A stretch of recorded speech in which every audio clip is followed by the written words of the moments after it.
नमस्कार, आप देख रहे हैं द न्यूज, आपके साथ मैं सृष्टि मिश्रा। इस वक्त सबकी निगाहें टिकी हुई हैं दिल्ली में चल रही वोटिंग के बीच केजरीवाल जी पर कि आखिर वोटिंग के बीच भी क्या केजरीवाल स्वाति मालीवाल के मुद्दे पर कुछ बोलेंगे। आपको बता दें, बीते दिन उन्होंने प्रेस कॉन्फ्रेंस किया था और प्रधानमंत्री जी ने जब उनको कहा रजत शर्मा के सबसे दमदार इंटरव्यू आपकी अदालत जो वो लगातार करते हैं, उसके बाद उन्होंने एक शानदार इंटरव्यू यहां पर प्रधानमंत्री का कंडक्ट किया था और उसमें हजारों की संख्या में लोग उन्हें सुनने आए थे। तब प्रधानमंत्री ने कहा था कि केजरीवाल अनुभवी चोर है। तो अनुभवी चोर है, इसका मतलब बहुत ज्यादा अनुभव है, इसी वजह से उनके खिलाफ दस्तावेज नहीं मिल रहे हैं। तो बता दें आपको, इसी को कोट करते हुए केजरीवाल ने ईडी सीबीआई को चुनौती दी है। और देखिए कितने बदतमीज है केजरीवाल, ईडी सीबीआई को कह रहे हैं कि ये जो है निकम्मी है और साफ कह दिया है कि ईडी सीबीआई आपकी निकम्मी है क्या, मुझे क्यों नहीं पकड़ पा रही है। यानी कि सुप्रीम कोर्ट ने जो 338 करोड़ का मनी ट्रेल किया था उसको भी नकार गए। सुप्रीम कोर्ट जो बेल नहीं दे रही है मनीष सिसोदिया को, उसको भी नकार गए। सुप्रीम कोर्ट यहां पर किसी नेताओं को इनको फ्री नहीं कर रही है, उसको भी नकार गए। और केवल ये बचे हुए हैं, तो उसी आधार पर बार बार ऐसे बयान अनर्गल दे रहे हैं। एक और बड़ी खबर आपको बता दूं, पाकिस्तान अगर केजरीवाल के समर्थन में बोल रहा है और वहां के चौधरी फफाद हुसैन पूर्व मंत्री ये बात कह रहे हैं कि, और उनकी रिहाई पर भी उन्होंने 11 मई को एक ट्वीट किया था, तो सीधा सीधा जो हम बार बार इस बात को कहते रहे कि केजरीवाल की जो राजनीति है वो देश के दुश्मनों से मिली हुई है। और मैं तो एक सवाल पूछना चाहता हूं, 5 चरण के चुनाव हिंदुस्तान में हो गए, इससे पहले तो किसी का बयान नहीं आया। आज जब दिल्ली का चुनाव हो रहा है, जब केजरीवाल का चुनाव होना है, तो ही पाकिस्तान बीच में क्यों आया। तो समझ लीजिए कि सीधा सीधा केजरीवाल की पीठ पर पाकिस्तान का हाथ है, देश के दुश्मनों का हाथ है, और केजरीवाल देश के दुश्मनों की गोद में। ऐसे तो बहुत बोलते हैं केजरीवाल मुद्दे पर मुखर होके, लेकिन स्वाति मालीवाल के मुद्दे पर बिल्कुल एकदम मुंह सिल गए हैं इनके। इंडिया टीवी ने उनका एक बार फिर से इंटरव्यू किया। केजरीवाल जाने माने यहाँ पर चैनल इंडिया टीवी जो सुर्खियों में रहता है, रजत शर्मा उसके मेन है, और रजत शर्मा के चैनल में इंडिया टीवी में उन्होंने इंटरव्यू दिया है। और क्या कह रहे हैं, स्वाति मालीवाल पर महिला पत्रकार ने उनसे पूछा कि क्या यहाँ पर आप कुछ कहेंगे स्वाति मालीवाल जी पर, तो कह रहे हैं आप क्यों हड़बड़ाई हुई हैं। जब मैंने बोला कि हम केस के इंतजार करेंगे, केस में क्या हो रहा है, वारंट का इंतजार करेंगे, कोर्ट का इंतजार करेंगे, तो आप भी कीजिए, इंडिया टीवी भी करे। मतलब देखिए, पत्रकारों से बड़े बौखला रहे हैं। जो पत्रकार इनके अगेंस्ट क्वेश्चन पूछा और सही क्वेश्चन पूछेंगे उस पर बौखलाएंगे, और जो पत्रकार इनको सपोर्ट करेंगे उस पर ये चुप लगा जाएंगे। अब देखिए, यहाँ इन्होंने एक बार भी नहीं कहा, पूरा इंटरव्यू सुन लीजिए दर्शकों, इन्होंने एक बार भी यह बात नहीं कही कि स्वाति मालीवाल जब पिट रही थी तो मैं मौजूद था।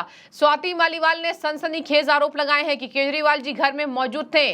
विभव कुमार ने भले मेरी वीडियो पिटते हुए, कौन वीडियो बनाता है, लेकिन जब हम पिट रहे थे, यानी कि स्वाति मालीवाल पिट रही थी, तो विभव कुमार केवल उस रूम में थे, केजरीवाल जी किसी और रूम में थे। तो पूछा भी गया कि क्या कमरे इतने दूर दूर हैं। स्वाति मालीवाल से ANI पर इंटरव्यू किया। हम तो माताओं बहनों को कह रहे हैं कि आइए, अपना प्रमाण पत्र मतदाता लेके आइए, जैसे मैं लेके चल रहा हूं। अब ये फोटो है, तो जब तक मेरा चेहरा नहीं दिखेगा तो पहचानेंगे कैसे। अभी एक जगह शिकायत आई कि कोई पुरुष जो है महिला के वेश में जाकर के वोट डालने के लिए खड़ा था, जैसे ही मांगा गया वो भाग खड़ा हुआ। तो ऐसे लोगों को गड़बड़ी जो करें उसको रोकना चाहिए। बाकी तो माताएं बहनें आए और देश का हित किसमें है, अपना मतदान करें।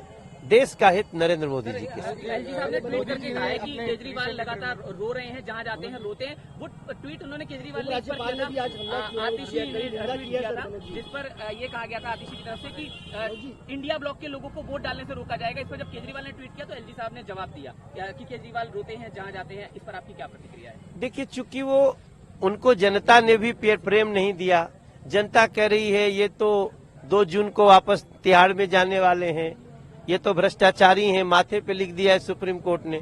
तो फ्रस्ट्रेशन में है, हार रहे हैं वो लोग चुनाव, जो इंडी गठबंधन के लोग हैं, और लोग गुस्से में कि तुमने कैसे देश के टुकड़े टुकड़े करने वालों को ला दिया। तो ऐसे लोग अपनी हार को सामने देख के रोने पे उतारो। महिला पत्रकार ने और कहा कि क्या दूर दूर कमरे हैं कि आपको आपकी आवाज सुनाई नहीं दे रही थी बाकी लोगों को। तो कहा कि सब मौजूद थे, कोई नहीं आया सामने। और अब केजरीवाल संजय सिंह को क्या इग्नोर कर रहे हैं? संजय सिंह ने तो कह दिया था कि हाँ बड़ा गंभीर मामला हुआ है, शुरू में हड़बड़ी में इन नेताओं ने देखिए तुरंत कह दिया, लेकिन जब गाज गिरती रही, लपेटे में आने लगे, तो इनकी आतिशी कहती हैं कि स्वाति मालीवाल बीजेपी की एजेंट हैं, जबकि बीजेपी की एजेंट वहां वो है ही नहीं। अभी तक कोई प्रूफ इनको नहीं मिला है, लेकिन उनकी खुद की राज्यसभा सांसद हैं, आरोप लगा रही है तो बीजेपी की एजेंट हो गई। देखिए केजरीवाल यहां पर कह रहे हैं कि क्या सीबीआई ईडी निकम्मी है, सुप्रीम कोर्ट में कुछ नहीं मिला, सुप्रीम कोर्ट ने मुझे क्लीन चिट दे दी है। सुप्रीम कोर्ट ने इनको कोई क्लीन चिट नहीं दी है। सुप्रीम कोर्ट ने कहा है कि अभी सबूतों का अभाव है इस केजरीवाल के मुद्दे पर, और सिसोदिया के मुद्दे पर सुप्रीम कोर्ट हमेशा मुखर रहा है और कहा कि आपके खिलाफ सबूत है जो दिखाता है कि दिल्ली में शराब घोटाला हुआ है। दर्शकों आपको बता दें, इन्हीं सब मद्देनजर यहां पर केजरीवाल जी बार बार बसते हुए नजर आ रहे हैं और स्वाति मालीवाल के मुद्दे पर बिल्कुल हड़बड़ा गए हैं। उनसे महिला पत्रकार ने पूछा इंडिया टीवी की कि आपने अखिलेश यादव के साथ जो प्रेस कॉन्फ्रेंस किया था उसमें आपने माइक क्यों हटा दिया था? तो कह रहे कहां मैंने माइक हटाया। केजरीवाल को आदत है कि मुंह पे झूठ बोलने का। कल इन्होंने बोला कि मैंने कभी नहीं कहा था कि मैं गाड़ी बंगला नहीं लूंगा, गाड़ी बंगला लिया। और देखिए कह रहे हैं कि मैंने कब बोला था ऐसा, उनका वीडियो सर्कुलेट हो रहा है इंटरनेट पे कि गाड़ी बंगला लेने की बात की थी, और गाड़ी बंगला लेने की बात की थी 2 कमरे में, कहा था कि 2 कमरे में ही मुख्यमंत्री अपना काम चला सकता है। शीश महल शानदार बन गया है। इसके बाद मैं आपको बता दूं केजरीवाल को मुंह पर नकार देने की आदत है। कह रहे मैंने ऐसा कभी नहीं कहा था, और एक बार फिर से कह रहे कि स्वाति मालीवाल के मुद्दे पर आप कोर्ट इंतजार कीजिए। उसके बाद देखिए महिला पत्रकार ने पूछा सुप्रीम कोर्ट के मुद्दे पर कि सुप्रीम कोर्ट ये मान रही है, तो कह रहे आपको सुप्रीम कोर्ट से इतनी नफरत क्यों है? सुप्रीम कोर्ट ने क्या मुझे बेल दे दी, आपको दिक्कत हो रही है? पत्रकार ने बोला बिल्कुल नहीं, खुशी है कि चलिए आपको बेल मिली, इंतजार हम भी करेंगे क्या फैसला आया। तो कह रहे हैं सुप्रीम कोर्ट का इंतजार कीजिए, सुप्रीम कोर्ट का सम्मान कीजिए। मतलब देखिए केजरीवाल को सुप्रीम कोर्ट ने बेल क्या दे दी है, बार बार ये रिपीट करते जा रहे हैं कि सुप्रीम कोर्ट से क्या इनको नफरत है, बीजेपी वालों को तमाम बातें, जबकि ऐसा किसी ने नहीं कहा है। इसी मुद्दे पर महिला पत्रकार के सामने हिचकिचाते नजर आ रहे केजरीवाल, चेहरे की हवाई साफ उड़ी हुई। दर्शकों कोई सवाल के जवाब इनके पास नहीं है कि स्वाति मालीवाल के साथ मारपीट हुआ या नहीं हुआ। ये सब मिलकर स्वाति मालीवाल को झूठा बताने में लगे हुए हैं, लेकिन यहां पर ये काम नहीं आएगा। केजरीवाल की पूरी पार्टी घिर गई है, अब इनका बचना मुश्किल है। सुप्रीम कोर्ट में इनको वापस से सुप्रीम कोर्ट ने कह दिया कि सरेंडर कर दीजिएगा, 2 तारीख को वापस आपको तिहाड़ जेल जाते दिखाई देंगे। अब ईडी कितना वक्त लेती है, ईडी कब प्रूफ करेगी ये घोटाला? देखिए घोटाला तो हुआ है, कोई भी सिटिंग मुख्यमंत्री सर्वोच्च न्यायालय की उपस्थिति में तिहाड़ जेल नहीं जाता, सर्वोच्च न्यायालय इंटरवीन करता। लेकिन आपको बता दें तिहाड़ जेल जाने से इनको सुप्रीम कोर्ट भी नहीं रोक पाई, क्योंकि वहां पर गड़बड़ी दिखाई दे रही थी। सुप्रीम कोर्ट ने माना कि ईडी इन्वेस्टिगेशन सही कर रही है, ईडी के पास इन्वेस्टिगेशन करने का अधिकार है, और अगर शराब घोटाला हुआ है तो जरूर ईडी इन्वेस्टिगेशन करे। तमाम बातों के बीच केजरीवाल हमेशा मुखर रहे हैं, लेकिन स्वाति मालीवाल के मुद्दे पर इनके मुंह सिल गए हैं, और यही बताता है कि राजनीति में गंदा स्तर होना इसको ही कहते हैं। आज वोटिंग चल रही है दिल्ली के अंदर, देखने वाली बात होगी कि क्या दिल्ली की जनता जाग गई है, दिल्ली की जनता किसको अपना सिरताज चुनेगी। आप भी प्लीज अपनी राय रखिए। बहुत शुक्रिया।